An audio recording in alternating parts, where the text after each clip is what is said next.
Warahmatullahi wabarakatuh. Innal hamdalillah nahmaduhu wa nasta'inuhu wa nastaghfiruh wa na'udzubillahi min shururi anfusina wa min sayyiati a'malina. May yahdihillahu fala mudhillalah wa may yudhlil fala hadiyalah. Asyhadu an la ilaha illallah wa asyhadu anna Muhammadar Rasulullah la nabiyya ba'dah. Alhamdulillah allazi bi ni'matihi tatimmus shalihat. Alhamdulillah, puji syukur kehadirat Allah atas segala nikmat dan karunia-Nya, wabil khusus nikmat iman dan nikmat Islam. Dan tanpa kedua nikmat itu tidak akan ada artinya nikmat-nikmat yang lain. Kemudian salawat beserta salam marilah sama-sama kita sampaikan kepada manusia sempurna, junjungan kita Nabi besar Muhammad SAW beserta keluarganya dan sahabatnya, dan semoga Allah selalu istiqomahkan kita di jalannya sampai nanti Allah pertemukan kita semua di dalam jannahnya. Amin ya Allah ya Rabbal Alamin.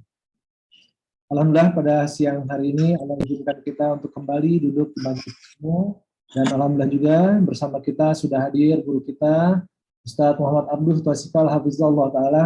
Semoga Allah selalu jaga beliau dan keluarganya sehingga selalu beliau bisa bersama kita dalam tadabburi ilmu syariah. Pada hari ini kita akan mengkaji matan dari kitab Safinatun Najah yang temanya mengenai puasa kita apakah sudah benar. Sebelum kita memulai, mohon kiranya jamaah bisa mempersiapkan lingkungan di sekitarnya, mempersiapkan dirinya, kita sama-sama membersihkan hati dan kita luruskan niat agar tidak sia-sia amalan kita. Kita niatkan bahwasanya hadirnya kita di majelis mulia ini semata-mata ingin mendapatkan ridhonya Allah Ta'ala. Kita mulai dengan baca basmalah. Bismillahirrahmanirrahim. Rabbi zidni ilma warzuqni fahma wansurni ilman nafi'a wa amalan taqabbala. Baik, mari sama-sama kita simak kajian yang akan dibawakan guru kita Ustadz Muhammad Abdul Twasikal. Tafadhol maskuran Ustadz. Ya. Bismillahirrahmanirrahim. Assalamualaikum warahmatullahi wabarakatuh. Alhamdulillah. Wassalatu wassalamu ala Rasulillah wa ala alihi wa man tabi'ahum bi ihsan ila yaumiddin. Allahumma anfa'na bima 'allamtana.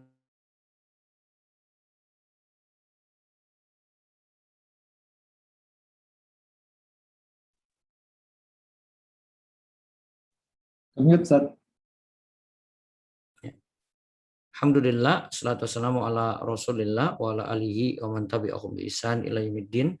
Allahumma anfa'na bima 'allamtana wa 'allimna ma yanfa'una wa zidna ilma. Suara saya jelas ya?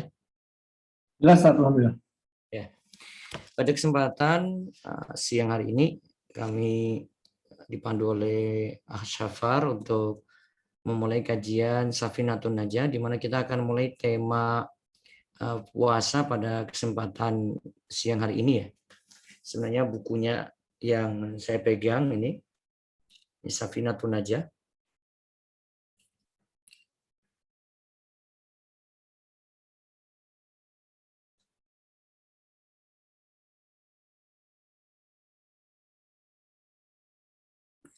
Buku ini yang nanti akan memandu kita. Sebentar saya setting dulu.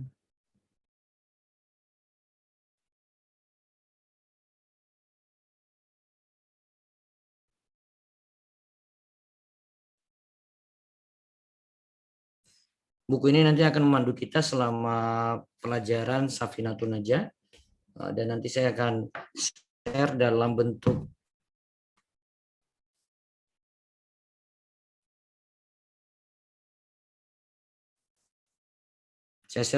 file ya. Ini penjelasan saya dari kitab tersebut dan isi atau matannya juga sudah ada dalam kitab ini. Dalam tulisan kami ini nanti bisa memandu kita di siang hari ini. Nah, kita mulai dari pembahasan kitab puasa, apa yang dimaksud puasa, terus nanti kita masuk ke bagaimana cara kita itu berpuasa, lantas syarat-syarat dan rukunnya seperti apa. Puasa ini secara bahasa berarti menahan diri. Puasa secara bahasa itu berarti menahan diri atau al-imsak. Hal ini bersifat umum. Ini baik menahan diri dari makan, minum, atau berbicara. Intinya pada kalimat ini ya, menahan diri. Pada kalimat menahan diri ini. Sebagaimana dilakukan oleh Maryam, disebutkan dalam ayat surat Maryam ayat 26, ini nazartu lirrahmani shauma. inni nazartu lirrahmani shauma. Sesungguhnya aku telah bernazar berpuasa untuk Rob yang Maha Pemurah. Nah, yang dimaksud berpuasa yang dilakukan oleh Maryam bentuknya adalah menahan diri. Ya, menahan diri dari berbicara. Sebenarnya disebutkan dalam lanjutan ayat, falan ukallimal yauma insiyah. Bentuk nazar saumnya kan di sini disebut saum, itu adalah aku tidak akan berbicara, kata Maryam, dengan seorang manusia pun pada hari ini. Surat Maryam ayat 26. Sedangkan secara istilah, ya, istilah dari para ulama, ini seperti disebutkan dalam Nailul Roja, puasa itu adalah imsaku makhsusin ala wajihin makhsusin biniyatin makhsusotin.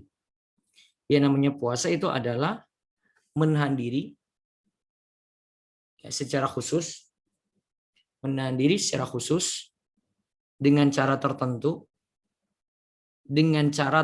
jadi puasa itu punya cara tertentu dengan niat yang dikhususkan.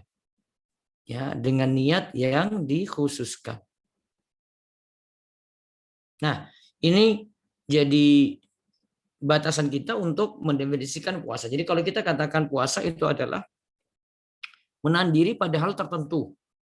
Ya, pada hal tertentu, tidak semua bentuk menahan diri. Jadi bukan berarti kita tidak boleh bicara, bukan berarti kita tidak boleh tidur, ya, bukan berarti kita tidak boleh jalan gitu ya.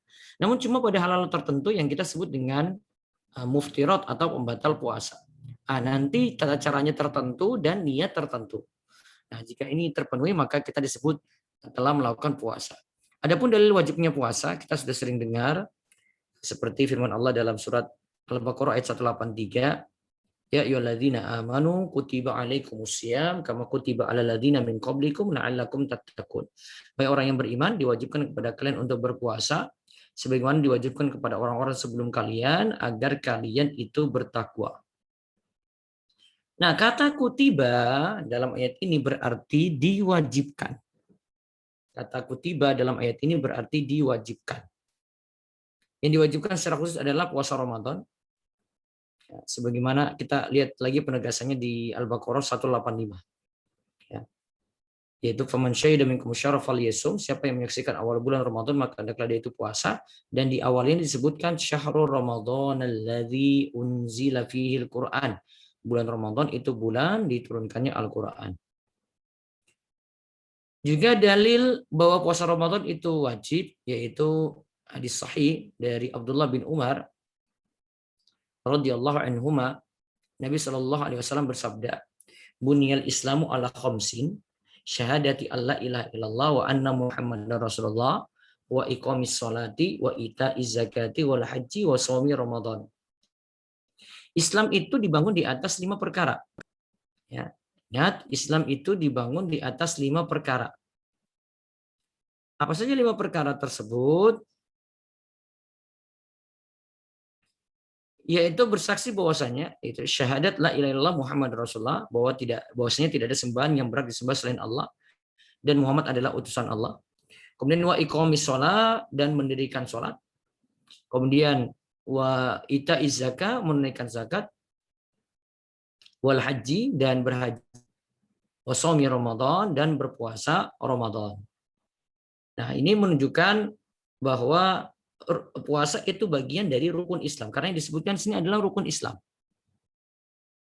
Nah, begitu pula dalil yang mendukungnya bahwasanya puasa Ramadan itu wajib.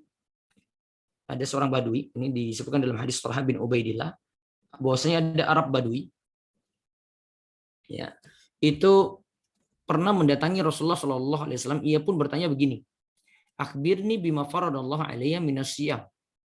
Kabarkanlah padaku mengenai puasa yang Allah wajibkan. Maka Rasul menjawab, yang wajib adalah syahrul ramadhana illa an tatawwa'a syai'an. Yang wajib adalah puasa Ramadan, terserah setelah itu engkau mau menambah puasa sunnah lainnya. Bahkan ada dukungan ijma kalau puasa Ramadan itu wajib. Baik, nah itu pengantar mengenai wajibnya puasa Ramadan, dan sekarang kita lihat kapan puasa itu wajib. Istilahnya situ adalah faslun fima yajibu bihisyam. Ya, fasal fima yajibu bihisyam. Itu kapan wajib puasa. Nah, ini jadi kita masuk ke bulan Ramadan itu ada sebabnya dulu.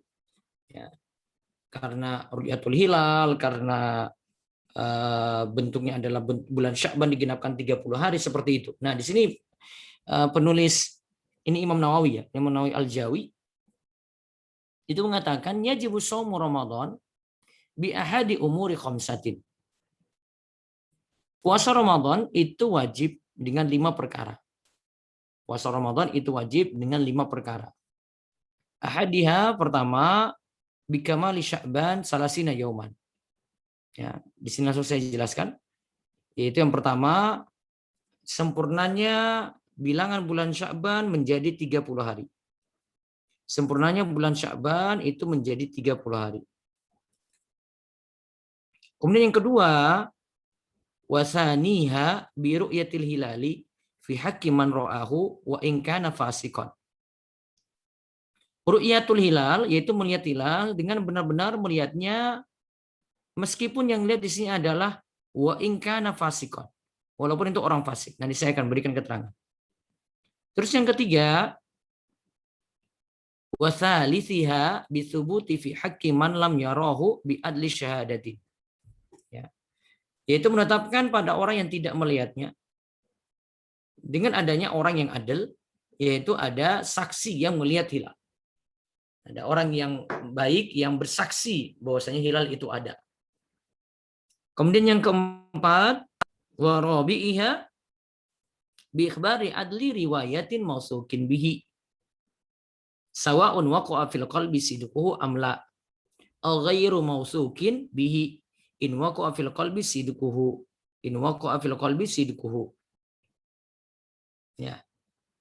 Sini sebutkan menetapkannya pada orang yang tidak melihatnya dengan adanya orang yang adil. Orang yang baik yang bersaksi. Yang keempat ya.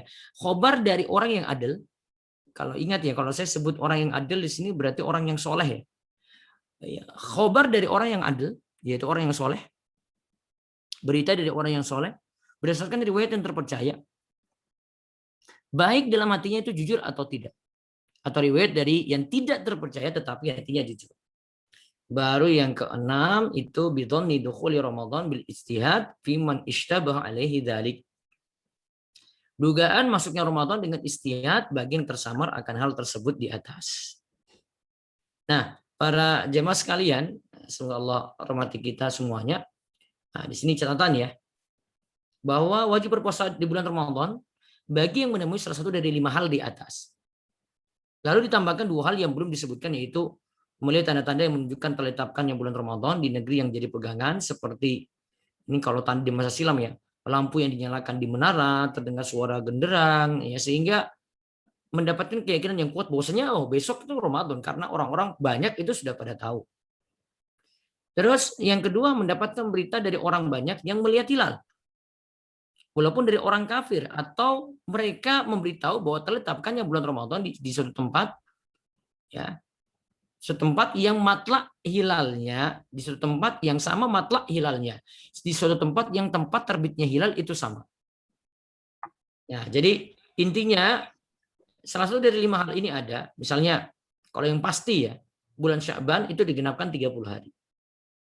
Nah, yang kedua, ya ini ru'yatul hilal, berarti hilal dilihat secara langsung. Nah, kalau yang 3, 4, dan 5 ini cuma sekadar pemberitaan saja yang kita itu terima. Nah, Imam Ar-Ramli dan Ibnu Hajar berselisih pendapat dalam masalah wajib berpuasa bagi orang yang mengetahui hilal lewat ilmu hisab atau nujum. Nah, ya, Imam Ar-Ramli dan Imam Ibnu Hajar Al-Haytami berselisih pendapat, ini keduanya ulama besar Syafi'iyah.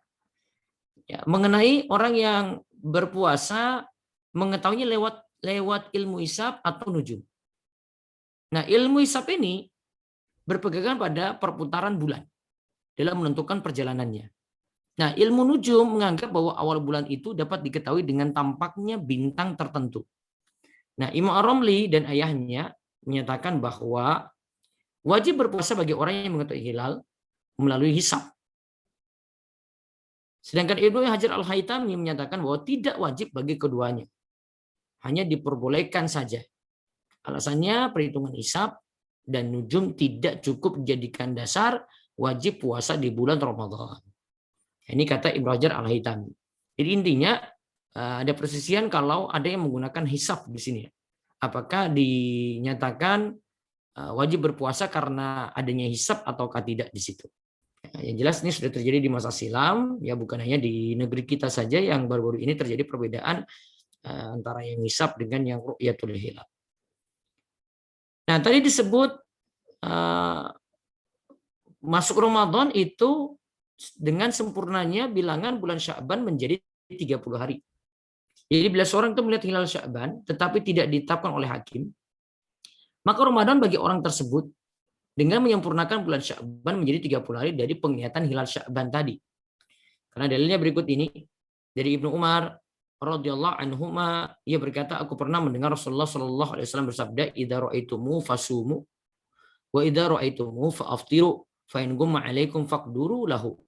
Jika kalian melihat hilal, maka berpuasalah. Jika kalian melihatnya lagi, maka berhari rayalah. Jika hilal itu tertutup, maka genapkanlah bulan Sya'ban menjadi 30 hari. Hadis riwayat Bukhari dan Muslim. Juga yang kedua di sini, cara yang kedua tadi ya, ini rinciannya ya. Biru yatil hilal fi haqqi man ra'ahu wa in kana fasiqan. Ya, yaitu ruqyatul hilal dengan benar-benar melihat hilal meskipun orang fasik. Maksudnya adalah seseorang bila melihat hilal walaupun itu orang fasik maka wajib baginya berpuasa. Kalau dia melihat hilal, yaitu hilal sekali lagi itu bulan sabit ya di awal, maka dia wajib berpuasa. Terus yang ketiga, bisubuti fi haqqi malam yarahu bi adli syahadatin. Menetapkannya pada orang yang tidak melihatnya dengan adanya orang yang adil. Ya, orang baik yang bersaksi. Jadi di sini dengan persaksian. Yang dimaksud adil dalam persaksian di sini, orang yang tidak berbuat dosa besar, ini adil ya, adil, bukan adil ya, namun adil. Orang yang tidak berbuat dosa besar, tidak terus-menerus dalam dosa kecil, taatnya lebih banyak daripada maksiatnya. Dia itu laki-laki, merdeka, rasyid. Dia punya sifat lagi menjaga muru'ah atau wibawa. Dia dalam keadaan sadar, dia dapat berbicara, dia dapat mendengar, dan dapat melihat. Nah, kalau sifat ini ada, maka disebut adil. Nah, kesaksian tidak dapat diterima dari orang fasik. Ya, ini kalau saksi ya, beda kalau dengan yang melihat langsung ya. Tidak dapat diterima dari orang fasik, tidak dapat diterima dari anak kecil, tidak dapat diterima dari wanita. Adapun adil dalam masalah periwayatan tidak disyaratkan merdeka dan laki-laki. Namun kalau dalam hal penglihatan hilal, ini syaratnya tidak boleh seorang fasik, tidak boleh anak kecil, tidak boleh budak, tidak boleh wanita. Juga yang keempat tadi, khobar dari yang adil berdasarkan riwayat yang terpercaya, baik dalam hatinya jujur atau tidak, atau riwayat dari yang tidak terpercaya tetapi hatinya jujur. Yang dimaksud adil dalam periwayatan di sini adalah yang memenuhi syarat adil dalam persaksian ini ya. Dalam persaksian ini namanya adil dalam persaksian. Ya, selain syarat merdeka dan laki-laki, berarti di sini tidak disyaratkan merdeka dan laki-laki. Namun yang dimaksudkan adil dalam periwayatan di sini adalah orang yang tidak pernah dikenal dusta di hadapan pendengarnya. Jadi ada berita, ya, ada riwayat. Nah, orang yang meriwayatkan ini tidak dikenal dusta di hadapan pendengarnya, maka kalau dia bawa berita telah melihat hilal, maka beritanya itu diterima. Atau yang kelima, dengan dugaan masuknya Ramadan dengan ijtihad yang tersamar akan hal tersebut. Maksudnya di sini adalah adanya perkiraan Ramadan telah masuk waktunya melalui cara ijtihad bagi orang-orang yang tidak dapat memastikan antara bulan Ramadan dengan bulan lainnya. Seperti misalnya ada orang yang tertawan. Nah, kemudian jika puasa tepat di bulan Ramadan, maka termasuk bukan qadha, ini termasuk puasa adaan atau setelahnya, maka termasuk qadha atau sebelumnya. Maka termasuk dianggap puasa sunnah. Kalau memang akhirnya belum masuk Ramadan. Dan di sini ada pembahasan cukup satu orang saksi untuk penentuan awal Ramadan. Ya, sepertinya pembahasan tadi terlalu berat. Nah, kita langsung masuk ke pembahasan yang sederhana di sini, syarat sah puasa. Syarat sah puasa berarti orang yang menjalaninya itu puasanya sah. Syarat ini tidak terpenuhi, puasanya tidak sah. Ya, jika syarat ini tidak terpenuhi, berarti puasa tidak sah. Apa saja syarat sah puasa? Ada 4. Islam, ya, terus berakal, akulun berakal, berarti waras. naqaun an nahwi haidin, suci dari haid dan semisalnya. Kemudian yang keempat, ilmun biqaunil waqti qabilan lisaumi. Ya, mengetahui waktu bolehnya puasa, mengetahui waktu bolehnya puasa. Nah, ini di sini kita lihat kalau orang memenuhi 4 ini maka puasanya jadi sah. Nah, mungkin di sini saya bisa sambil nanya-nanya nih kalau bisa nih. Coba dilihat dari syarat ini. Kira-kira orang yang tidak sah puasanya itu siapa saja? Dari kebalikannya kalau begitu. Ini ada kohos-kohos banyak. Ada yang bisa jawab, silakan. Itu lebih senang kalau Zoom-nya itu interaktif langsung. Baik, Ustaz. Izin jawab, Ustaz. Baik. Apa kira-kira orang yang tidak sah puasanya dari 4 syarat ini? Berarti kalau kebalikannya, orang yang kafir, yang bukan Islam, Ustaz. Ya, kafir 1. Terus yang kedua itu berakal. Berarti kebalikannya apa? Orang yang, mohon maaf, mungkin mengalami gangguan jiwa, Ustaz. Yang dia Mengalami gangguan jiwa. Taib, betul. Terus yang ketiga, suci dari haid dan semisalnya. Berarti kebalikannya apa? orang yang sedang haid atau mungkin nifas, Ustaz. Orang yang sedang haid atau nifas. Taib. Terus yang keempat, mengetahui waktu bolehnya puasa. Berarti kebalikannya apa itu? Orang yang mungkin tidak mendapatkan akses untuk mengetahui kondisi masuknya bulan Ramadan, Ustaz. Nah, kalau ini pengertiannya, puasa itu tidak boleh dilakukan pada waktu terlarang puasa. Nah, berarti kebalikannya, kalau puasa dilakukan pada waktu terlarang, hari terlarang puasa, puasanya tidak sah. Paham ini yang keempat? Coba kita lihat rinciannya sini ya.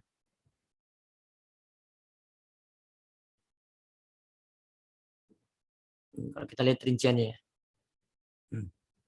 Berarti muslim, ya, orang kafir tidak sah puasanya ya, dengan berbagai macam kekafirannya. Terus yang kedua berakal, berarti tidak sah puasa orang gila. Ini jelas ya. Terus yang ketiga bersih dari haid dan nifas. Bersih dari haid dan nifas berarti maka wanita yang sedang haid dan nifas, walaupun cuma dapat haid dan nifas sebentar saja pada hari tersebut, yaitu misalnya menjelang berbuka, dapat haid dan nifas, maka puasanya tidak sah. Bahkan diharamkan menahan diri bagi keduanya dengan niat puasa, karena melakukan ibadah yang dianggap tidak sah oleh syariat. Kalau 3 ini sepertinya jelas ya. Puasanya tidak sah ya.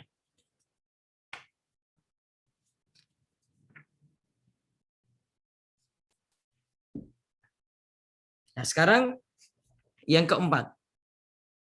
Mengetahui hari dibolehkan puasa. Waktu itu dibolehkannya puasa. Berarti puasa tidak boleh dilakukan pada waktu terlarang. Nah, asalnya puasa boleh dilakukan pada hari apapun. Ingat ya, ini hukum asal. Kecuali waktu dilarang puasa berikut ini. Nah, ini ada 5. Nah, coba Asyafar coba baca hari yang dilarang puasa ini. Kelihatan nggak? Kelihatan, Ustaz. Nah, coba baca. Orang puasa adalah pertama hari Idul Fitri dan Idul Adha. Nah, ini jelas ya. Berarti 1 Syawal dan 10 Dzulhijjah. Terus yang kedua. Yang kedua hari Tasyrik secara mutlak, yaitu 11, 12, dan 13 Zulhijjah.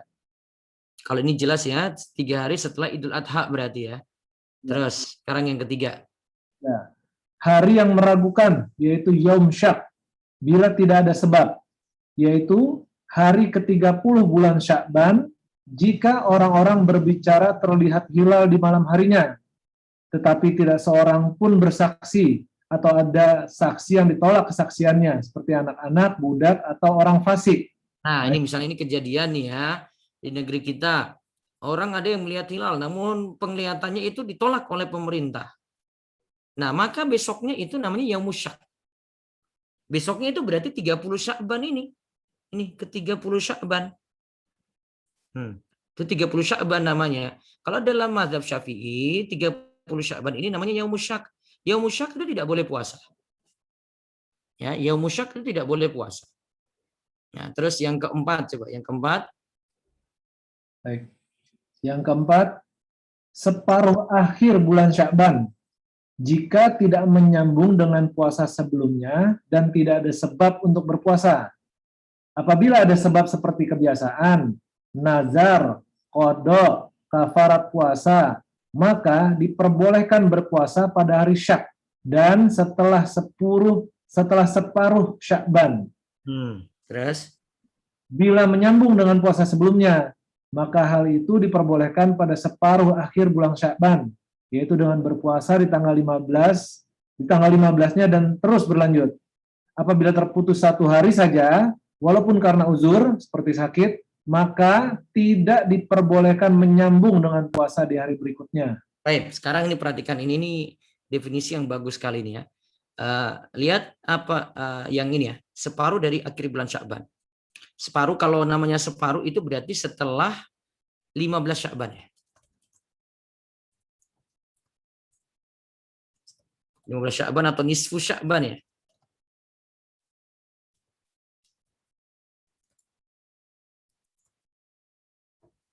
Catatannya apa? Jika tidak menyambung dengan puasa sebelumnya dan tidak ada sebab untuk berpuasa. Tidak nyambung dengan puasa sebelumnya dan tidak ada sebab untuk berpuasa. Nah, terus lihat ya, apabila ada sebab. Apabila ada sebab. Seperti misalnya dia punya kebiasaan puasa. Seperti adanya kebiasaan puasa. Apa contohnya? Emul Bitsat atau puasa Senin Kamis. Coba Senin Kemis misalnya ya, Senin Kemis ya. Jadi setelah pertengahan Sya'ban dia boleh lanjut. Sebelum pertengahan Sya'ban dia Senin, Kemis, Senin, Kemis, Senin, Kemis gitu ya. Nah, setelah pertengahan Sya'ban masih boleh lanjut. Sampai nanti bahkan H-1 sebelum Ramadan. Kemudian dia juga kalau ada sebab seperti ini, nazar. Dia punya puasa nazar, dia masih boleh bayar setelah pertengahan Sya'ban.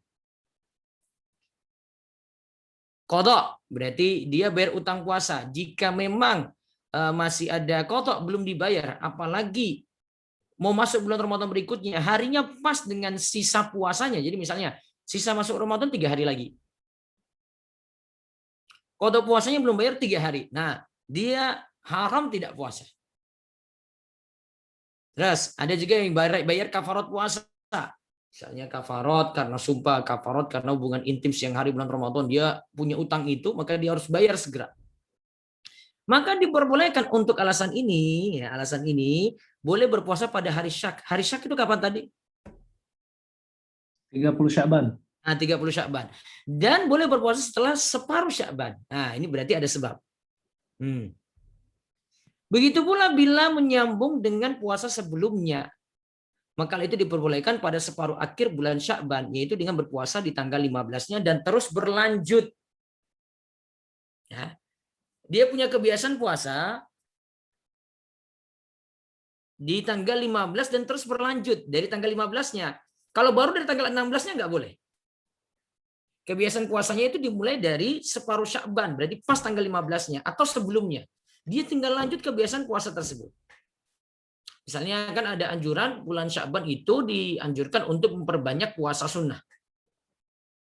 Kapan dia boleh banyak berpuasa sunnah? Ya dari awal.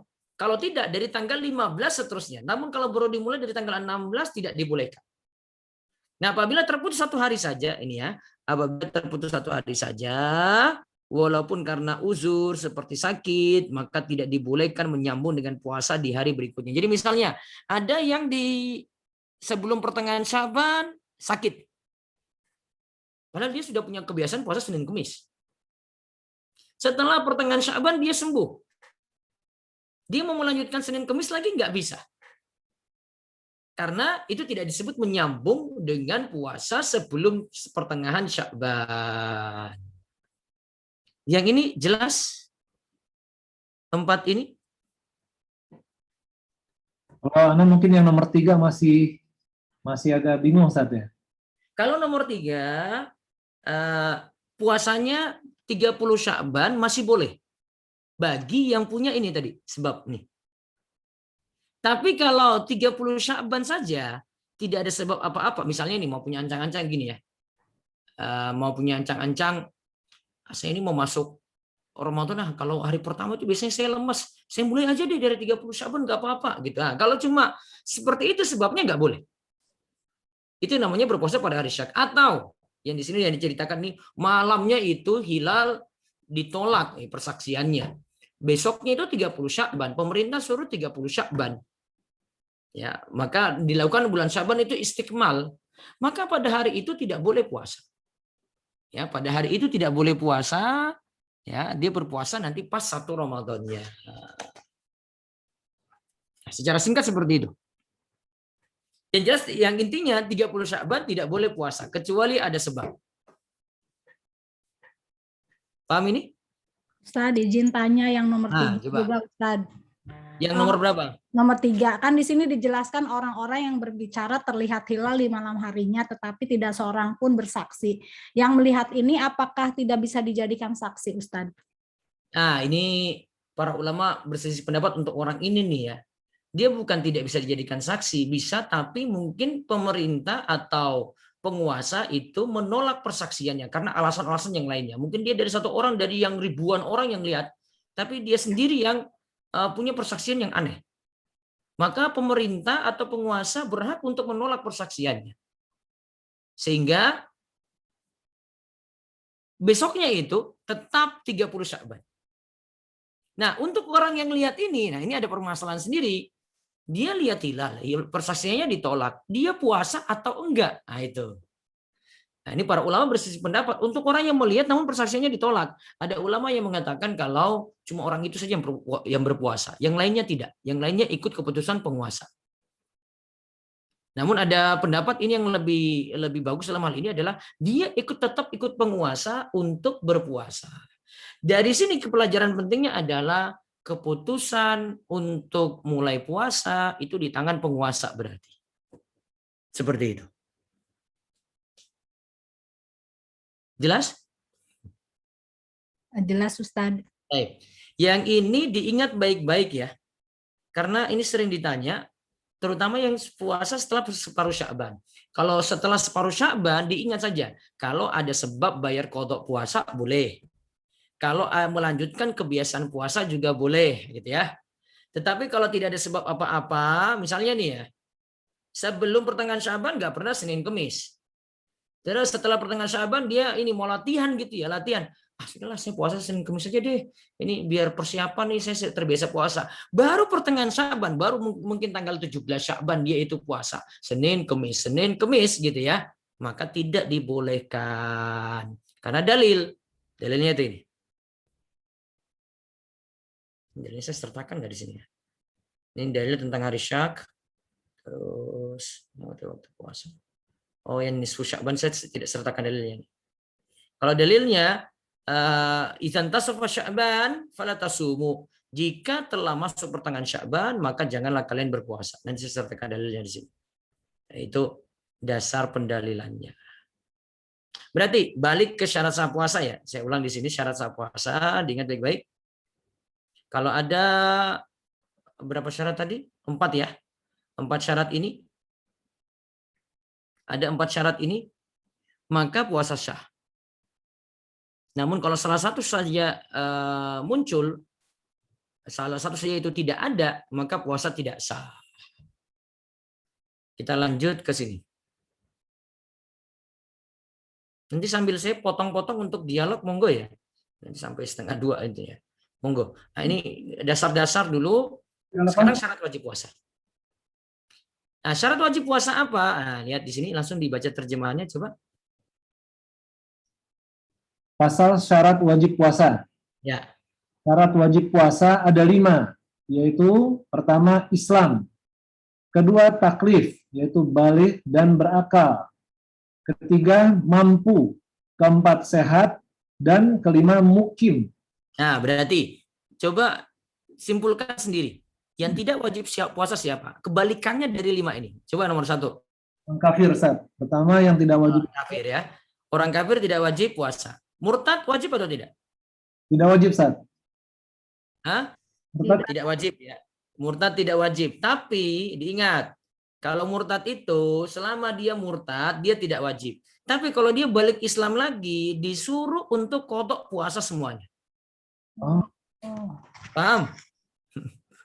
Itu, biar dia nggak enak-enakan keluar Islam saja gitu. Ingat ya, orang murtad itu selama dia murtad tidak wajib puasa. Namun ketika dia balik ke Islam lagi, dia harus mengqadha puasa yang dulu pas keadaan dia murtad. Nah, saya nih, murtadnya 1 tahun. Nikah nih, dia nikah nih, ikut suaminya. Dia murtad. Nah, terus setelah setahun dipisah. Terus suaminya meninggal dunia. Dia ingin balik Islam lagi. Maka selama setahun itu dia tidak puasa, berarti 1 bulan, ya kan? 1 bulan itu puasanya wajib diqadha. Paham itu? Ustadz, ini Itu adil namanya. termasuk Kenapa? ibadah lainnya juga nggak Ustadz untuk yang murtad ini? Hanya puasa aja atau ibadah lainnya juga harus diqadha? Sholat juga. Termasuk sholat juga. Orang murtad itu memang serba salah dia itu. Sholatnya juga kayak gitu itu. Adil namanya. Biar orang itu nggak mudah-mudahan untuk murtad gitu. Nah, sekarang yang kedua. Taklif. Berarti ada balik dan berakal di situ. Siapa yang tidak wajib? anak kecil yang belum balik atau orang dewasa tapi dia mungkin ada gangguan dalam kejiwaannya. Nah, ya itu namanya dia lepas dari beban taklif. Terus yang ketiga mampu. Berarti siapa di sini? Mampu ini mungkin kondisi Ya, kondisi fisik. kayak ibu menyusui. Misalnya kalau mampu sini ya, fisiknya tidak mampu lagi. Orang yang sakit menahun. Dia misalnya stroke, nggak bisa lagi puasa. Ya, tidak bisa lagi puasa, maka tidak wajib puasa untuk dia. Terus yang keempat sehat. Sehat berarti orang sakit tidak wajib Orang berpuasa. sakit. Baik. Terus yang kelima mukim. Kebalikannya Safar. musafir. Coba kita lihat ini ya perinciannya. Sekarang Islam. Nah, coba baca ini. Berarti Syarat wajib puasa itu ada 5. Pertama Islam. Berarti puasa tidak diwajibkan pada orang kafir. Artinya orang kafir tidak dituntut di dunia untuk berpuasa. Namun ketika di akhirat orang kafir dihukum karena kekafirannya. nah, nanti di akhirat urusannya sendiri ya. Dia di dunia memang tidak diwajibkan, tapi di akhirat dituntut tuh. Nah, kamu dulu nggak puasa kan, kafir kamu kan, nggak puasa, maka dituntut karena tidak puasanya. Terus hal ini berbeda. Hal ini berbeda dengan orang murtad karena dahulunya dia sebagai muslim. Nah, dia tidak dituntut seperti itu, tapi kalau dia balik Islam suruh qadha. Terus namun ketika bertobat yang orang murtad ini ya. Namun ya, Ketika bertaubat dan masuk kembali dalam Islam, ia diminta untuk mengqadha puasa Ramadan yang pernah luput. nah itu kan saya bilang tadi ya. Ini kalau ini untuk orang murtad nih. Tuh, bahayanya orang murtad di situ. Nah, terus sekarang yang kedua, taklif, dibebani syariat. Artinya Yang wajib puasa taklif, yaitu dibebani syariat. Artinya muslim yang baligh dan berakal. Jika sifat taklif ini tidak ada, maka tidak dibebani hukum syariat. berarti kalau anak-anak tidak wajib. Kita kan lagi bahas wajib ya, bukan tidak sah ya. Ya. Kita lagi bahas tidak wajib. Tapi kalau anak-anak ya, dia itu sudah tamyiz, puasanya sah. Walaupun belum balik. Tahu tamyiz itu anak ya, anak yang penting bisa puasa. Kan ada anak-anak yang belum balik, dia misalnya kelas dia umur 7 tahun ya, umur 7 tahun bisa puasa nggak? Bisa dia. Sehari bisa nggak? Bisa. Tapi belum wajib. Tapi kalau dia disuruh puasa, puasanya sah atau tidak? Sah. Tapi tidak wajib. Afwan Ustadz, kalau untuk anak-anak itu pahalanya dapat pahala wajib atau pahala sunnah ya Ustadz? Dia pahala juga kan belum ditetapkan. Belum tercatat ya di catatan amal ya. Belum, karena belum taklif itu ya. Tapi dia dicatat terutama untuk orang tuanya karena telah mendidik dia, dicatat tuh orang tuanya karena mendidik tadi. Ya. Terus di sini ya, sehingga puasa itu tidak wajib bagi anak yang belum balik dan orang gila. Ini dalilnya di sini saya lompat ya. Di sini pena diangkat dari 3 orang, dari orang yang tidur sampai dia terbangun, dari anak kecil kan. Nah, ini kita bahas kali kan anak kecil maka tidak wajib, dari orang gila sampai dia sadar. Ini tentang hukum puasa untuk anak-anak. Saya lompat dulu. Nah, ini sekarang lihat yang kemampuan. Coba lihat yang kemampuan nih. Coba dibaca. puasa. Ketiga, mampu, yaitu mampu secara hisi, yaitu fisik dan syar'i. Orang yang lanjut usia atau sakit yang tidak dapat sembuh disebut tidak mampu secara hisi atau fisik. Nah, ini fisiknya tidak mampu namanya. Fisiknya. Ya, terus yang berikutnya sedangkan Wanita haid atau nifas itu tidak mampu secara syar'i. Nah, wanita haid atau nifas bukan dia tidak mampu secara fisik, dia bisa, tapi secara syar'i dianggap tidak mampu puasa. Karena keadaan dia tidak suci. Ini ya, ini mampu ya. Terus sekarang yang berikutnya yang keempat, sehat. Yang keempat, sehat, yaitu tidak wajib puasa bagi orang yang sakit, yang diperbolehkan tayamum, walaupun mungkin sakitnya bisa sembuh dan bisa sholat di masa mendatang. Nah, coba lihat pengertian orang yang ini kok bisa sholat ini dan bisa puasa di masa mendatang. Oke. Lihat, sehat. Berarti tidak wajib puasa bagi orang sakit. Ini standar sakitnya nih, lihat ini ya. Kalau ditanyakan orang sakit yang bagaimana yang boleh tidak puasa? Ini. Sakitnya itu membolehkan tayamum. Paham membolehkan tayamum? Biasanya kalau kita itu tayamum, sakitnya itu kayak gimana? Berat ya, nggak bisa kena air. Nah, itu. Maka standar sakit harus jelas juga. Karena setiap orang nanti nganggap, oh saya sakit kok, saya nggak usah puasa aja. Standarnya nggak jelas. Sakitnya apa? Oh, dia masih bisa jalan, masih bisa ini. Ya ternyata cuma flu ringan saja. Nah, ini tidak jadi alasan untuk tidak puasa. Sakitnya ini loh standarnya. Yang diperbolehkan tayamum. Karena kalau sakit yang diperbolehkan tayamum biasanya sakit berat. Dia tidak kuat puasa. Walaupun nanti sakitnya bisa sembuh. Nggak masalah. Pada Ramadan ini dia mungkin 5 hari tidak bisa puasa karena sakit tersebut. Dia tidak puasa. Dan nanti bisa puasa di masa akan datang. Dia qadha puasanya. Kalau ini paham ya, yang standar sehat ya. Sekarang yang kelima mukim. Coba dibaca mukim. Yang kelima mukim. Maka tidak wajib puasa bagi musafir yang melakukan safar jauh dan safarnya mubah. Baik, coba perhatikan dulu ini. Safar itu dianggap safar, kita safar berapa kilo? 83 ya, Ustaz, kalau nggak salah. 84 ya. Ja, safar.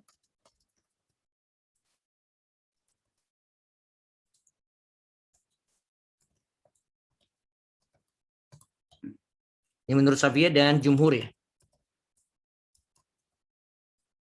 Baik. Sekarang, apakah cuma sekadar bersafar saja sudah boleh tidak puasa?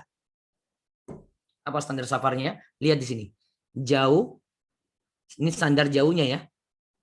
Terus safarnya mubah. Mubah berarti bukan safar maksiat ya. Mubah itu berarti bukan safar maksiat. Sekarang coba lihat. Safarnya jaraknya segini ya. Saya ingin menempuh perjalanan dari tempat saya ke suatu tempat minimal jaraknya 84 kilo. Namun ingat, disebut musafir itu yang boleh ambil keringanan ini, yang boleh tidak puasa adalah jika waktu fajar subuh tiba, sudah keluar dari batas kota. Coba perhatikan itu baik-baik. Sudah keluar dari batas kota. Paham atau tidak ini? Berarti perginya dari dini hari itu, Ustaz ya? Iya. Jadi dari dini hari dia sudah niat tidak puasa. Namun kalau misalnya waktu subuh tiba, dia masih di dalam kota ya. Terus jam 7 pagi baru dia mau pergi safar. Maka tidak bisa di tengah-tengah safar dia batalkan puasa. Artinya pas mau pergi, sudahlah saya nggak puasa dari jam 7 ini. Oh nggak bisa. Standarnya ini, syaratnya jika waktu fajar subuh sudah keluar dari batas kota. Berarti kalau pada waktu fajar subuh tiba, belum keluar dari batas kota, maka bukan dapat keringanan ini karena musafir. Apa alasannya? Gini alasannya, kalau secara logika gini. Orang itu biar tidak mudah-mudahan untuk cari alasan supaya tidak puasa dengan safar. Kan bisa aja begini, saya ini orang Jogja ya. Terus saya mau pergi ke Semarang. Semarang itu sudah safar, tuh, sudah 84 kilo lebih gitu ya. Saya pergi ke Semarang aja lah, biar hari ini tidak puasa. Oh, nggak bisa seperti itu. Lihat dulu keluarnya kapan. Ini. Paham ini? Insyaallah, Pak. Ini 5 syarat dikatakan wajib. Berarti 5 ini terpenuhi, ya, orang-orangnya itu wajib puasa. Ya, 5 ini terpenuhi syaratnya, orang-orangnya wajib puasa. Namun kalau dia itu tidak mampu, atau dia itu sakit atau musafir, nah ini menghalangi dia puasa. Artinya boleh dia tidak puasa ketika itu. Nah, yang di bawah ini dalil-dalilnya.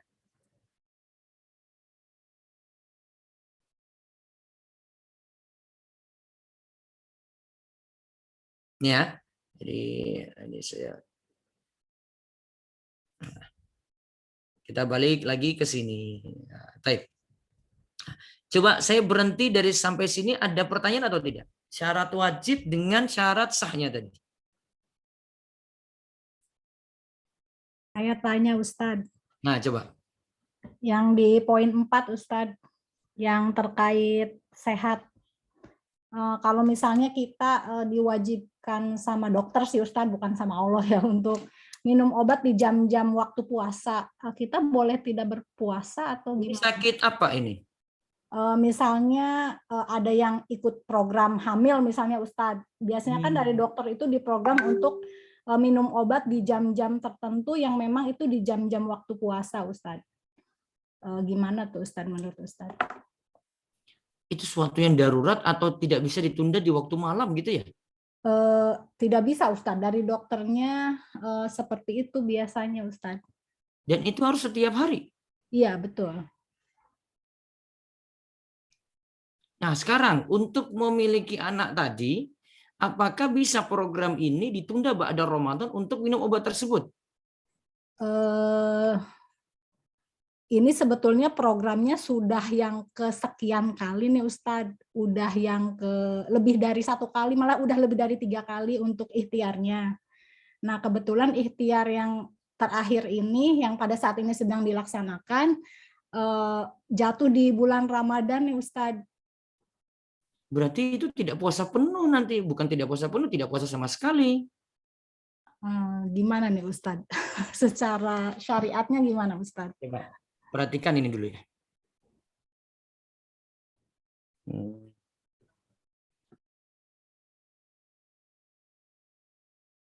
Ini saya hapus yang ini. Coba perhatikan ini syarat. Jadi coba syarat ini yang ini syarat bagi orang. Nanti bisa didekati dengan masalah itu ya, Bu. Syarat bagi yang tidak puasa karena alasan bekerja berat. Ini disebutkan di dalam kitab Bughiyah al-Mustarsidin. Ada 5 syarat ini. Coba saya langsung ambil dari buku saya ini sebentar.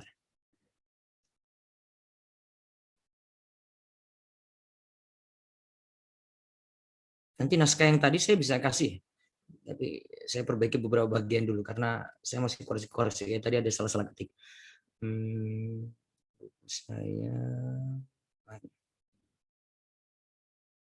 Saya ada buku tapi saya belum upload di Rumah Iso.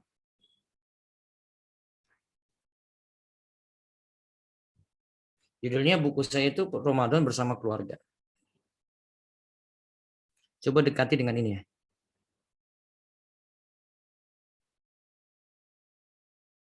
Kelihatan nih?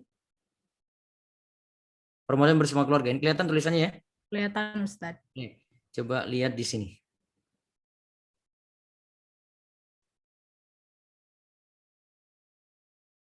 Nah, ini. Coba dibaca. Apakah pekerja berat dapat keringanan tidak puasa? Nanti akan nyambung dengan itu. Coba baca 5 syarat ini.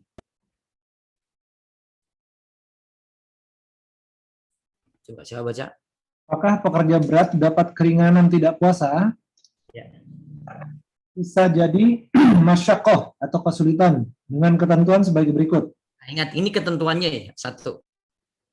Pertama, pekerjaannya tidak bisa diundur sampai bulan Syawal. 2. Kedua, pekerjaan tersebut tidak bisa dikerjakan pada malam hari. Ya, Ketiga, 3. pekerjaannya berat sehingga menyulitkan jika tetap berpuasa. Sehingga kalau ingin sholat fardu saja melakukannya dengan duduk. Terus Keempat, 4. di malam hari harus tetap niat puasa. Artinya dari awal fajar subuh dia harus puasa dahulu. Ketika di sini ternyata tidak kuat, barulah boleh membatalkan puasa. Kelima, pekerjaannya tidak boleh disengaja diberat-beratkan agar dapat keringanan batal puasa. Nah, ini kayaknya agak nyambung nih. Kira-kira pahami dari sini nggak, Bu? Tadi Ibu siapa yang nanya? Oke. Sip, Ustadz. Kira-kira dari sini paham? Berarti kalau saya balik ke masalah tadi, sebentar.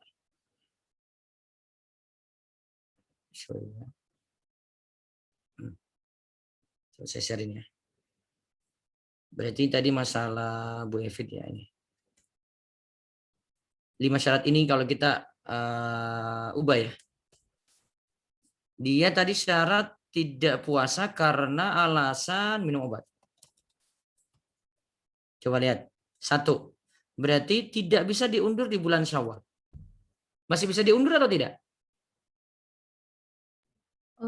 Kalau saat ini karena sudah dilaksanakan sih tidak bisa ya Ustadz, kecuali memang mungkin kalau program sebelumnya tuh tidak dilaksanakan di bulan ini gitu. Tapi kalau karena sekarang sudah berjalan, memang harus dilanjutkan gitu Ustadz. Baik. Terus tidak bisa dilakukan pada malam hari? Tidak bisa Ustadz. Tidak bisa. Terus, nah ini tanda tanya yang berikutnya nih. Ini berat, apakah ini termasuk pekerjaan berat sehingga menyulitkan jika tetap berpuasa? Karena memang syaratnya harus minum obat ya. Baik, syarat ini saya hapus. Sekarang ini, di malam hari harus tetap niat puasa. Pagi harinya tetap puasa. Tapi kalau ini dilakukan pun, ya, itu disuruh minum kok. Ya kan? Ya, taruhlah ini hapus. Ya. Terus dia tidak diberat-beratkan. Berarti cuma 2 syarat ini. Kalau memang itu ikhtiarnya seperti itu, berarti kewajiban ibu qada.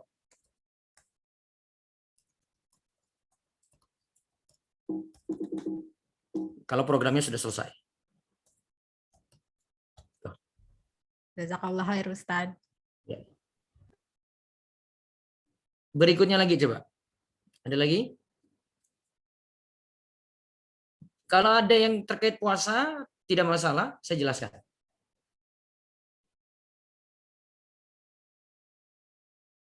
Ada lagi? Baik. Tanya. Mungkin belum ada saat. Mungkin yang lainnya silakan. Yang tidak jadi co-host silakan. Ini sudah setting untuk unmute. Silakan kalau ada yang ingin bertanya.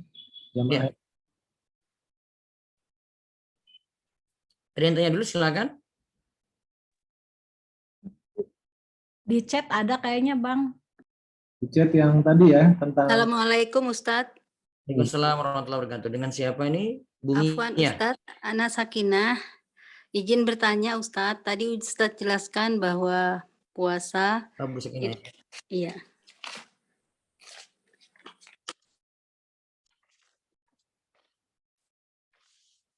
Halo Ustadz, Assalamualaikum. Ustadz. Ya, waalaikumsalam warahmatullahi wabarakatuh. Silakan. Ya, suaranya hilang. Puasa Sa'ban. Ya, silakan. Afwan, sebelumnya Ana belum tahu bahwa puasa Sa'ban itu banyak fadilahnya. Nah, setelah Ana tahu, Ana mulai berpuasa, tapi Ana tidak tahu kalau puasa itu di pertengahan yang tadi Ustadz sampaikan sampai ke 30 itu sudah tidak boleh kalau kita tidak terbiasa. Dari awal puasanya dari awal Sya'ban atau baru setelah pertengahan Sya'ban? Sebelum Sya'ban. Boleh lanjut. Tapi itu baru tahu, jadi saya terus aja gitu sampai ya semampunya. Memang puasanya enggak setiap hari, tapi pas Ana mampu, Ana puasa gitu. Nah, tapi melewatinya sampai di tanggal 15. Sebelum-sebelumnya yang tadi Ustadz sampaikan bahwa kita terbiasa dengan puasa Senin Kemisnya atau puasa Yaumul Bidnya gitu. Artinya puasa sunnah yang dijalanin ini semampunya gitu. Jadi bukan yang Ana ini puasa bukan Senin Kemis terus gitu, tidak. Tapi semampunya Ana bisa puasa Senin Kemis, Ana puasa, sebisa Ana puasa Sya'ban, Ana puasa gitu Ustaz. Artinya apakah itu boleh melanjutkan ke Sya'bannya walaupun di Sya'ban itu sebelum tanggal 15 Ana puasa dan setelahnya Ana puasa. Yang jelas sebelum pertengahan Sya'ban Ibu sudah punya kebiasaan puasa. Terserah puasanya apa saja ya. Nanti setelah Sya'ban boleh dilanjutkan. Oh, jadi tidak apa-apa ya Ustadz, walaupun tidak boleh begini. Iya, gimana? Tidak boleh sebelum pertengahan Sya'ban Ibu nggak pernah puasa. Terus setelah pertengahan Sya'ban Ibu mau bangun kebiasaan puasa. Itu nggak boleh. Syukran Ustadz, jazakallah khair. Baik. Nah, ini ada pertanyaan lagi itu. Ada pertanyaan Ustaz, izin Anda bacakannya Ustaz ya. Ini malah kebalikannya seperti Ustaz. Ini kalau musafir tapi tetap berpuasa gimana Ustaz? Ini dia bilang sebelum fajar dia sudah safar gitu, tapi tetap melaksanakan puasa. Itu bagaimana Ustaz? Apakah pahalanya tetap? Dalam mazhab ya itu sebutkan kalau ini tentang masalah yang jelas orang yang bersafar itu kan ada keringanan ya. Namun ada musafir yang sifatnya itu mudah untuk jalani puasa. Dan ada musafir yang berat. Nah, yang para ulama lagi bahas adalah bagaimana untuk musafir yang mudah jalani puasa. Lebih baik dia puasa ataukah dia tidak puasa. Pendapat dalam mazhab Syafi'i tetap dianjurkan dia puasa. Itu lebih baik, lebih afdol. Karena puasa dengan orang banyak lebih ringan daripada puasa sendiri. Seperti itu. Berarti yang jamaah-jamaah sedang umroh ini sekarang tetap lanjut puasa ya Ustaz ya?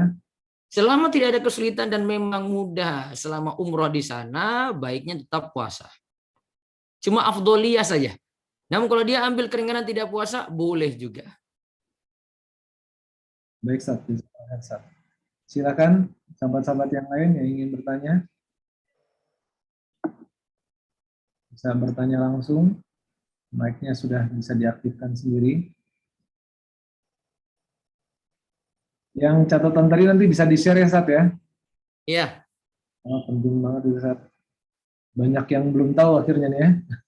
Yang belum tahu? Masya Allah. Ini bentuk yang mana yang belum tahu? Bentuk kesempurnaan agama, Sat ya. Hal begini bisa sampai sedetil itu gitu ya. Oke. Nah, kalau mau coba kita tambah satu bahasan ini ringkas. Saya ada waktu sedikit ya. Ini bahasan terakhir. Coba dibaca lagi ini. Rukun puasa ini. Bahasan fikihnya itu sebenarnya sederhana, tapi bahasan fikih ini itu para ulama sudah punya rincian sehingga masalah-masalah itu sudah terjawab sebenarnya. Nah, kita baru tahu mungkin yang dasar-dasar pokoknya saja, tapi tidak tahu yang rinci-rinciannya kayak tadi. Gitu. Nah, coba sekarang baca rukun puasa. Pasal rukun puasa. Ya. Rukun puasa ada 3, yaitu niat pada malam hari setiap hari untuk puasa wajib. Ya. Meninggalkan pembatal-pembatal saat ingat dan keinginan sendiri tanpa jahil atau tidak tahu dan uzur. Dan ketiga, apa nih Sat? Orang yang berpuasa. Orang yang berpuasa. Baik, sekarang coba perhatikan rukun ini. Rukun itu artinya itu yang kita jalani. Rukun itu artinya ini hal yang kita jalani. Kayak rukun sholat gitu ya. Rukun sholat itu berarti hal-hal yang kita kerjakan dalam sholat. Rukun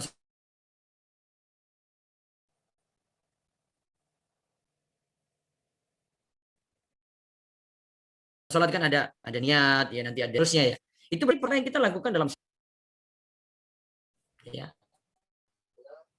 Perkara yang kita lakukan dalam sholat. Rukun puasa itu hanya 3 saja. Ya. Untuk pembahasan fikih rukun puasa itu hanya 3 ini. Pertama, niat. Coba saya Ini sudah detail di sini. Niatnya itu lailan likulli yaumin fil fardi. Niatnya itu adalah diulang setiap hari likulli yauman, diulang setiap hari fil fardi untuk puasa wajib. Berarti malam itu harus niat, sebelum subuh itu harus ada niat. Entah nanti habis taraweh atau entah sebelum subuh dia sahur, ya. Yang jelas kalau orang makan sahur itu biasa sudah berniat, maka wajib ada niat. Berarti kalau orang baru niat di pagi hari untuk puasa Ramadan tidak sah. Paham? Untuk lafaznya lafaz tertentu Ustaz, yang lafaz niat. Lafaz niatnya sunnah kalau dalam mazhab. Tapi saya ingin jelaskan ini. Orang niat puasa wajib pagi hari, puasa Ramadan atau puasa wajib pagi hari tidak sah. Contohnya apa? Bisa nggak orang nggak niat di malam hari? Pagi-pagi dia mau puasa. Mungkin ada. Kesiangan bangun sahur, Ustadz. Kesiangan nggak bangun sahur nggak ngaruh karena sebelum tidur dia sudah niat biasanya. Wong tadi mau niat bangun sahur kok tapi nggak jadi sahur. Itu namanya sudah niat. Ya kan? Puasa sunnah kan tidak wajib niat, Ustadz. Bukan, ini saya lagi bahas puasa wajib. Kapan orang itu tidak dianggap niatnya pagi hari? Kapan, Bu? Yuk. Teka-teki. Ini jawab. Nyerah Ustaz. Nyerah. Gini, ibu-ibu perhatikan. Malam itu masih dalam keadaan haid. Berarti kan ibu nggak niat puasa. Malam itu masih dalam keadaan haid. Berarti kan memang tidak niat puasa kan? Pagi hari jam 8 pagi, suci dari haid. Paginya itu boleh nggak mulai niat puasa Ramadan? Nggak boleh. Enggak, Ustadz. Kenapa? Karena dia belum niat puasa Ustaz. Karena dia tidak ada niat puasa dari malam hari. Kalau baru pasang niat pagi hari, misalnya dia bilang gini, oh saya tadi nggak makan apa-apa kok. Saya belum sarapan, minum juga belum. Wah ini mumpung jam 8 ini saya sudah suci. Nah si wanita ini bilang ya saya sudah suci. Saya mau puasa. Boleh seperti itu? Puasa Ramadan ini, boleh? Nggak bisa. Enggak Tidak boleh. bisa. Kenapa? Ini. Niatnya wajib di malam hari, diulangi tiap malam untuk puasa wajib. Maka biasanya itu orang baca niat itu habis taraweh. Karena apa? Itu niat malam hari namanya itu. Paham yang pertama ya? Sekarang yang kedua. Tarku muftirin, meninggalkan pembatal zakiron. Dia melakukannya dalam keadaan ingat. Mukhtaron, atas pilihan sendiri. Ghairu jahilin, dalam keadaan tahu. Ghairu jahilin itu tahu. Ya. Ma'dzurin, ya, dalam keadaan tidak ada uzur. Artinya, kalau ada yang melakukan pembatal dalam keadaan lupa, atau dalam keadaan dipaksa, atau dalam keadaan tidak tahu, di mana tidak tahunya ini uzur ya, maka dianggap puasanya tetap sah. Misalnya, makan dalam keadaan lupa, puasanya sah atau tidak? Boleh lanjut atau tidak? Boleh. Boleh. Misalnya ini ya, ibu lagi bareng anak ini, ada ibu-ibu bareng anak. Anaknya lagi minum teh. Ibu ini pegang teh itu, terus sambil dia sedotin gitu. Lupa saya, ya saya puasa nih. Kan refleks kayak gitu itu namanya. Saya puasa nih, padahal punya anak dia, anaknya minum. Ibu kan tetap puasa. Ya, ibu tetap puasa. Maka puasa yang dia lakukan sini boleh lanjut karena tadi dilakukan dalam keadaan lupa. Sekarang pertanyaannya, standarnya apa tadi kalau ini lupa makan tadi ya? Kalau kekenyangan bagaimana? Habisnya 5 piring, tapi dalam keadaan lupa. Sah puasa? Hah? 5 piring, minumnya 2 botol. Benar diyakini lupa Ustaz ya? Iya lupa ini betul benar-benar lupa. Puasanya sah atau tidak? Sah. Keterangan tadi sah Ustaz jadi. Tahu Ustaz. Sah. Sah. Sah ya. Puasanya itu sah menurut Imam Nawawi. Namun Imam Romli katakan kalau kekenyangan puasanya tidak sah. Tapi saya lebih memilih pendapat Imam Nawawi lebih kuat karena Nabi SAW katakan siapa yang lupa ketika dia itu makan, maka Allah yang memberikan dia itu makan dan memberikan dia minum. Berarti rezekinya dia. Nah, seperti itu. Sekarang balik lagi. Di sini ada soim, orang yang berpuasa. Kenapa di dalam puasa itu kok disebut orang? Gini, kalau dalam sholat, kita itu sholat, gerakan-gerakannya sudah jelas nih. Saya mau takbir, mau baca Al-Fatihah, mau rukuk, sujud, gerakannya sudah jelas. Kalau puasa itu, apa indikasinya kalau kita tahu orang lain itu puasa? Indikasinya apa coba? Bisa ketahuan? Nggak ketahuan, Ustaz. Enggak ketahuan.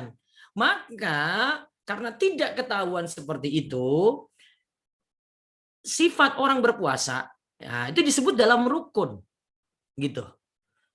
Kalau sholat itu tidak perlu dalam rukun sholat orang yang sholat nggak perlu karena apa? Gerakannya sudah jelas. Kalau puasa gerakannya nggak ada. Ya, gerakannya nggak ada. Itu sama dengan perbuatan itikaf. Itikaf itu orang nggak tahu, ini orangnya lagi ngapain di masjid sih? Ya, bisa jadi duduk santai, bisa jadi cuma nongkrong-nongkrong saja, padahal dia itikaf.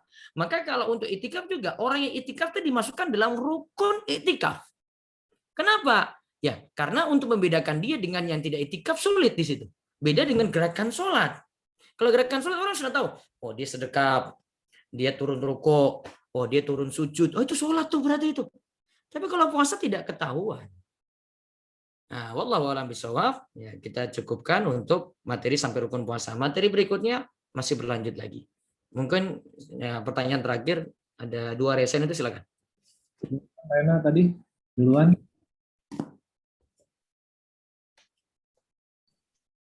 Renata, Mbak Renata. Oh ya, Assalamualaikum Pak Ustadz. Waalaikumsalam warahmatullahi wabarakatuh. Ustadz tadi terkait dengan yang kalau kelupaan pada saat ketika puasa gitu ya, kemudian dia lupa untuk minum. Nah, saya punya keluarga di rumah. Satu ketika beliau ke bengkel. Nah, kemudian di bengkel itu ditawarin minum. Nah, botol teh kotak gitu. Nah, dia itu baru ingat ketika teh kotaknya sudah habis, Ustadz. Itu gimana? Lagi puasa apa itu? Puasa Ramadan, Ustadz. Bulan Ramadan. Ya berarti Allah pas sampai rumah dia bilang gini, Bu, astagfirullah, tadi saya ditawarin minum. Kemudian saya baru ingat kalau saya lagi puasa Ramadan, tapi pas udah habis gimana ya Bu? Dia bilang gitu. Tetap sah. Menurut Imam Nawawi tetap sah. Tetap sah, ya, alhamdulillah. Yang penting benar-benar lupa. Oh gitu ya. Ya. Namun kalau di tengah-tengah baru dia ingat terus dia lanjut, ya batal jelas gitu. Iya. Dia ingatnya pas udah habis, Ustadz. Teh botol udah habis 1 kotak. Alhamdulillah begitu, dia selamat itu. Iya. Baik kalau gitu, Ustadz. Jazakallah khair. Iya, Kum. Ya, berikutnya lagi. Assalamualaikum Ustadz. Ustadz, mau ini kalau misalkan ada nih yang tadi kan berniat itu kan setiap hari ya Ustadz. Kalau ada yang berniat langsung dalam sebulan gitu, itu boleh atau enggak? Dalam mazhab likulli yaumin, harus tiap hari. Nah, kalau yang sudah terlewat ini Ustadz nanti kan insya Allah pasti akan gini Bu, itu mungkin mikirnya gini, ini saya nggak baca niat ya, tapi standar niat itu tidak hanya baca Bu, standar niat itu dalam hati. Kalau sudah ada dalam hati sudah sah. Oh, itu yang harus diyakinkan dulu ya. Kalau ternyata dalam hati pun tidak, itu apakah sudah niat tiap hari itu.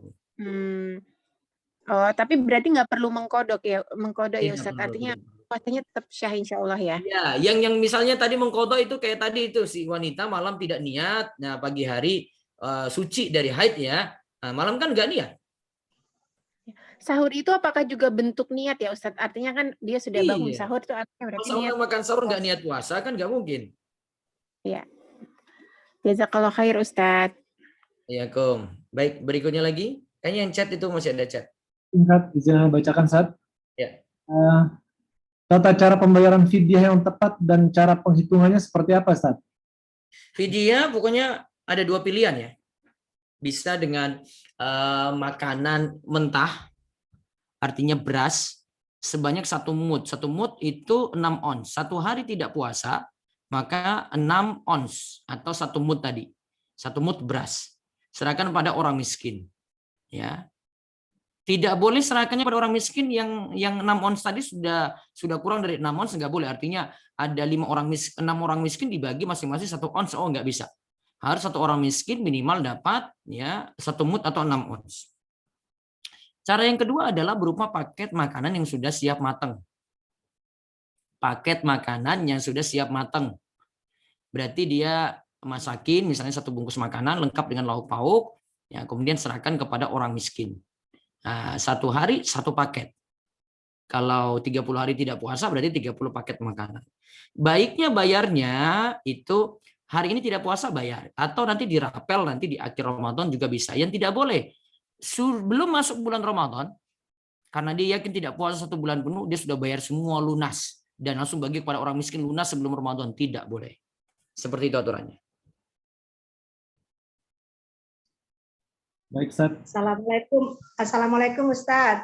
Waalaikumsalam warahmatullahi wabarakatuh. Silakan Ibu Upi. Ini kan saya alhamdulillah punya anak setengah lusin ya Ustadz.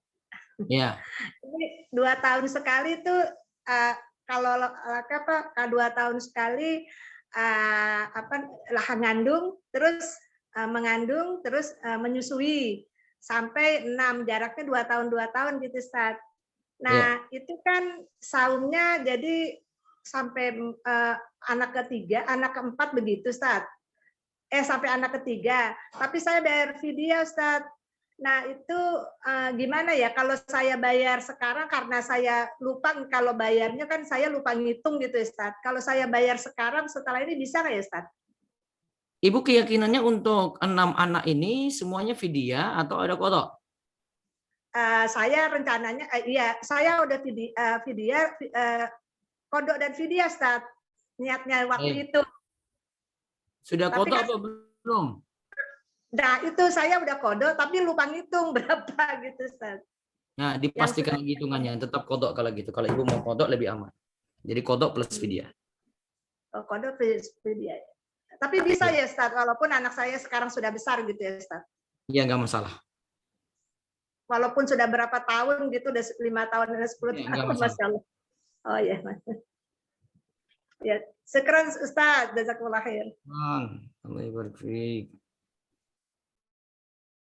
Mungkin cukup ya? Kayaknya sudah semua saya jawab ya. Ya, Ustaz. Alhamdulillah sudah semua, Ustaz.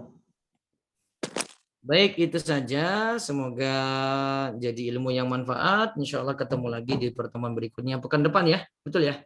Allah, Ustaz. Kamis lagi siang, Ustaz. Ya, mudah-mudahan sehat semuanya. Allah terima amalan puasa kita dan memudahkan kita untuk beramal soleh di bulan Ramadan.